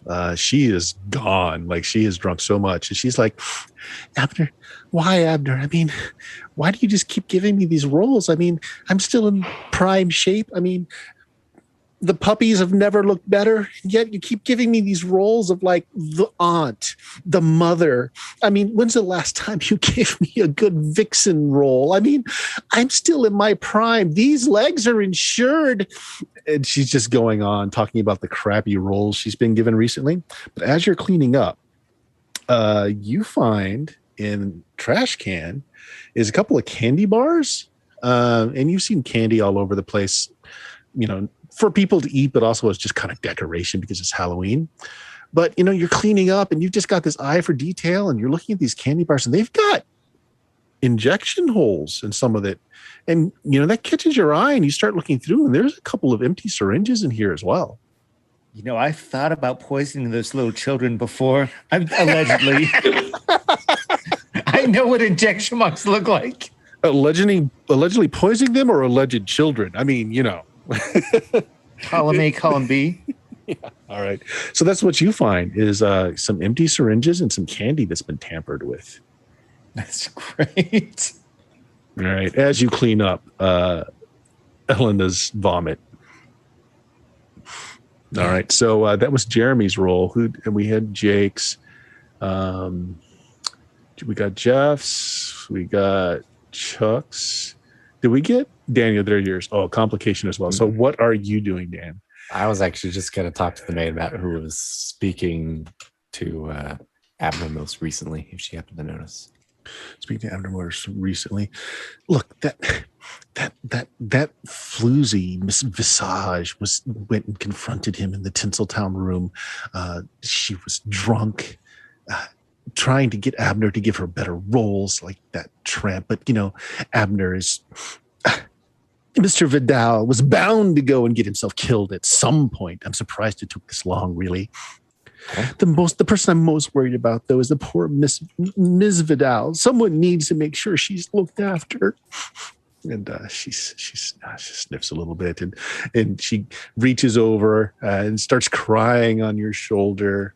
Let's see, what complication can I give you from this? So, so she's crying on your shoulder, and she's like, "Look, we really need to see to Miss Vidal. I mean, she's such a beautiful woman, and she's suffered so much from Abner. I mean, really, they married so long to that brute of a. Oh, you smell really nice. What's this that you're wearing? Let's see. I'm thinking of, it's got to be something. We'll stick with the floral theme. That's also from the Five and Dime store. Okay. How straight is Edith? What's that? How straight is Edith? I'm assuming just fairly. I mean, she's got Bart. Okay. Well, Miss White gets really close and kind of nuzzles your ear a little bit. It's like, that is an enchanting fragrance. And oh my, for a woman of your years, your skin is just beautiful. You got the complication of being highly uncomfortable as Miss White hits on you. Perfect. All right. Perhaps we can get together with Miss Vidal sometime. All right, I think that's everybody out here. Yeah. Okay, so you got your clues written down? Everyone that got a clue? Yeah. Okay. So after a bit, Andy comes back out. He closes the door. It's like, okay, I got everybody's keys. I convinced them this is part of the game, but that's only going to hold them for so long. What do we do next? Well, Jeremy, we can say that you're done cleaning vomit. At this point, you can back out with Andy. I have it. Does anybody know how to pump the stomach of a dead man? Because that's what we need to. We need to look for candy in the dead man's belly. I was thinking we need Candy to will look for tell the water in the tale. dead man's lungs. I love it. Let's get him on a table and do us a good old-fashioned autopsy. Andy's like, maybe we should wait for the court. Do any of you ladies have backgrounds as forensic pathologists? Well, Stacy has a knife. What else do you need? Is this our time to remember back in chapter 33 of book number 12? Yes, this reminds me of something that happened to Amanda Delacourt when she had to solve a murder mystery in that snow cabin, and there was no coroner for miles. Is that Nice. the automatic 12 plus? Yeah. It is in fact. Now there's some specific things that you have to do. Let me pull this up real quick. Provide the following information. What is the name of the mystery in question? The book. What's the name of the book?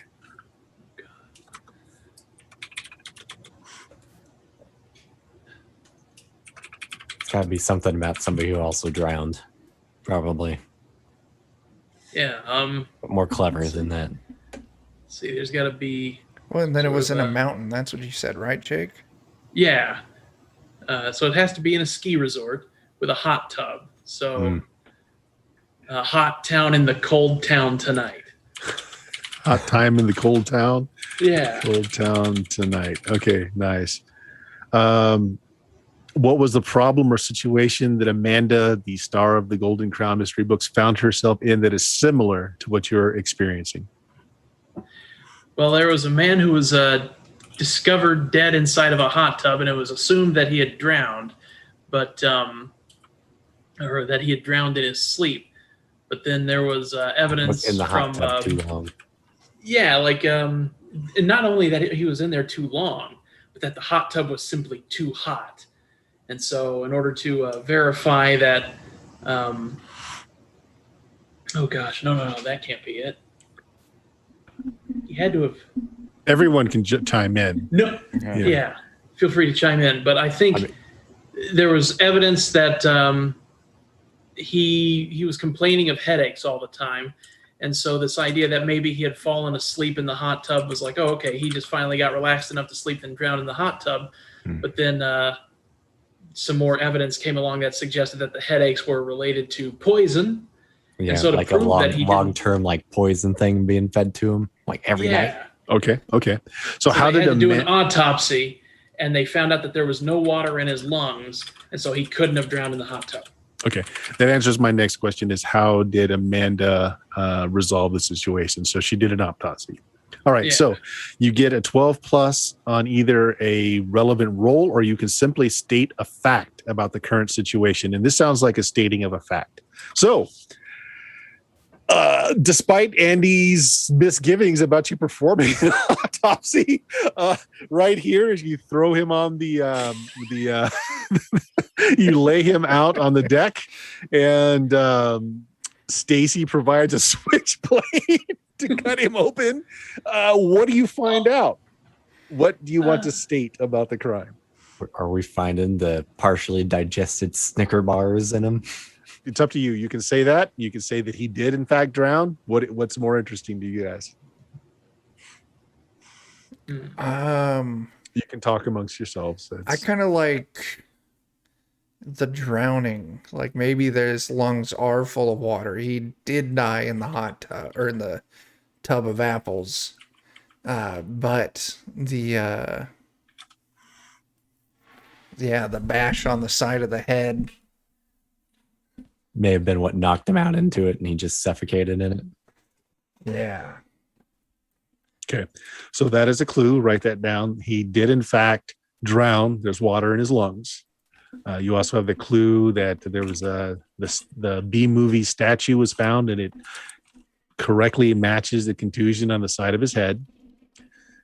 You have the clue that some of the candy seems to have been tampered with. Syringes are in the basket too, so you don't know if it's poison or if maybe it's a recreational drug. You don't know, but there's tampered with candy. What other clue did you find? The only thing I had was there were no cuts on the body. There's no cuts on the body. Yeah, so, but I think Stacy did you tell them don't worry about the blood? I know where the blood came from. Did you let them? I just said don't worry about the blood for now. Okay. Okay. So you guys still don't understand why the water was bloody then. I just had an idea. I'm going to make a wild guess here. I don't think anybody's had a chance to brush their teeth. Somebody had to have eaten this chocolate, right? So we go around and we take a picture of everybody, give the biggest shit-eating grin they can, and take a picture. And whoever has chocolate on their teeth, we know that they ate the candy. That certainly could be. I think we should do that anyway. Although there was other candy, correct? Yeah, there's candy all over the house. Jeremy's character just found some in the waste bin that looks like it's been punctured. So to find out if that tampered with candy is elsewhere, you can just go and look around to find out. Just look at the other candy and see if it's widespread enough. Yeah, it is. It is. It's not every piece of candy, but every bowl has some pieces that have been tampered with. Maybe so there is distributed tampered with candy. Maybe we'll fish a couple of those out and break one open. So queuing from No Country for Old Men. Oh my God. What? They're trying to get us hooked. They are trying to get us all to be drug addicted. The only drugs that I want to be addicted to are the ones that Stacy provides on book night. They really help you pay attention to all those stories, don't they? They do. You can see all the pieces moving. Literally bring the pages to life. All right, guys, we're at time, so we're going to do the end of session questions. Now, I don't have them on your character sheets, and what you're supposed to do is you're supposed to mark, there's one thing everyone marks, which is, did the murder maven solve a mystery? So if you did, you get an experience point for that. Okay, we haven't solved the mystery yet. You're supposed to pick 2 more, and if you did those things, you get experience for it. Now, I didn't do that at the beginning of the game because I couldn't fit it on the character sheet. So I'm just going to ask if any of you did a particular thing, and if you did, you can mark a point of experience for it. Okay? So, did you secretly undermine the authority of a local official? Sort of. I would say yes. As you just performed an around. autopsy of a man despite the sheriff saying it wasn't That's a good idea. So that's one experience you can have. Did you share your wisdom with a young person? Did anyone do that? I don't think. I just hit on the sheriff. I reminded the tip dude that you can't just like put food on your oiled up abs. Because you don't know if that's allergenic or not. Yeah. Sure. That's sharing wisdom. Why not? You can mark that. Did you share a memory of a late family member? I did bring up that Reginald was well hung. You can mark Yeah. the experience for that. I told Andy that my husband thought highly of him before he became the new sheriff. Okay, you can mark that. Did you share a memory? Oh, wait, did you behave like a woman half your age? I don't know. I drank a lot. I talked smack about what Coco was wearing. Nah. Yeah, that sounds Old pretty. lady will do that too. Yeah, that sounds pretty spot Maybe on. the pirate costume's a little unrefined for somebody of my age. All right. So, did you dote on someone? Or Chuck, yes, you doted on the sheriff. just a little bit. So did Estelle. So did Estelle. Okay, Mhm. so you guys can both mark for that. Give Bart a little attention. Not a lot, just a little.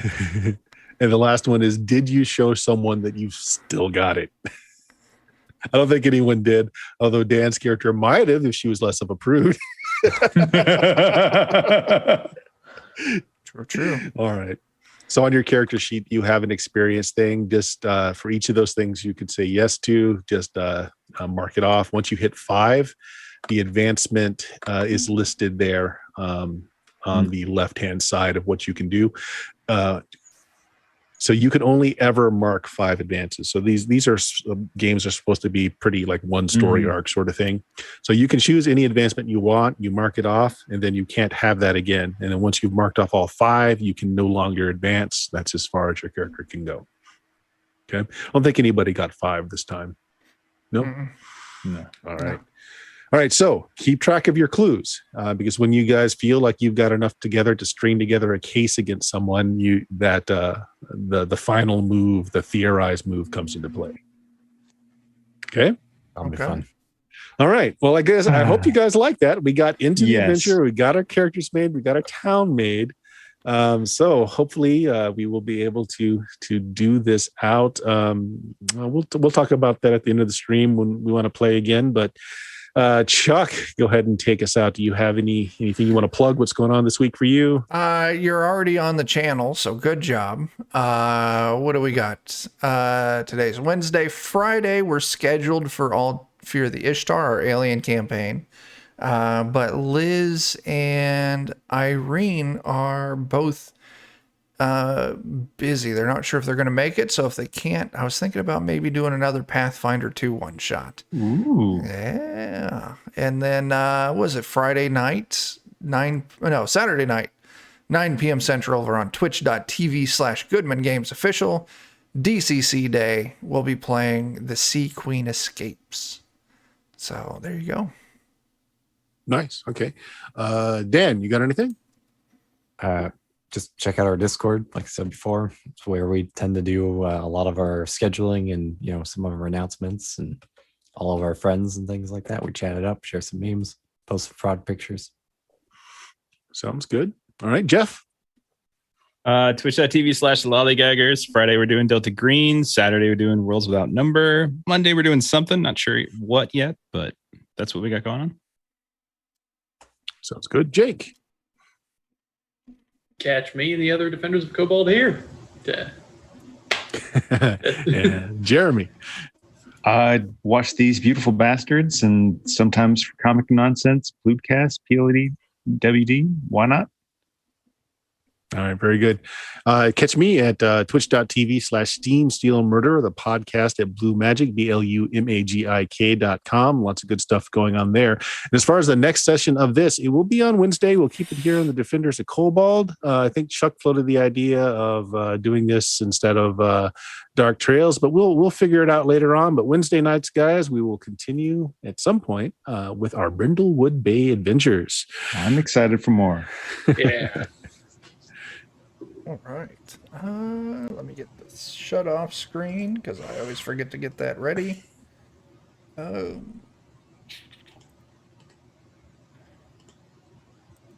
good enough. All right. Okay. Catch y'all later.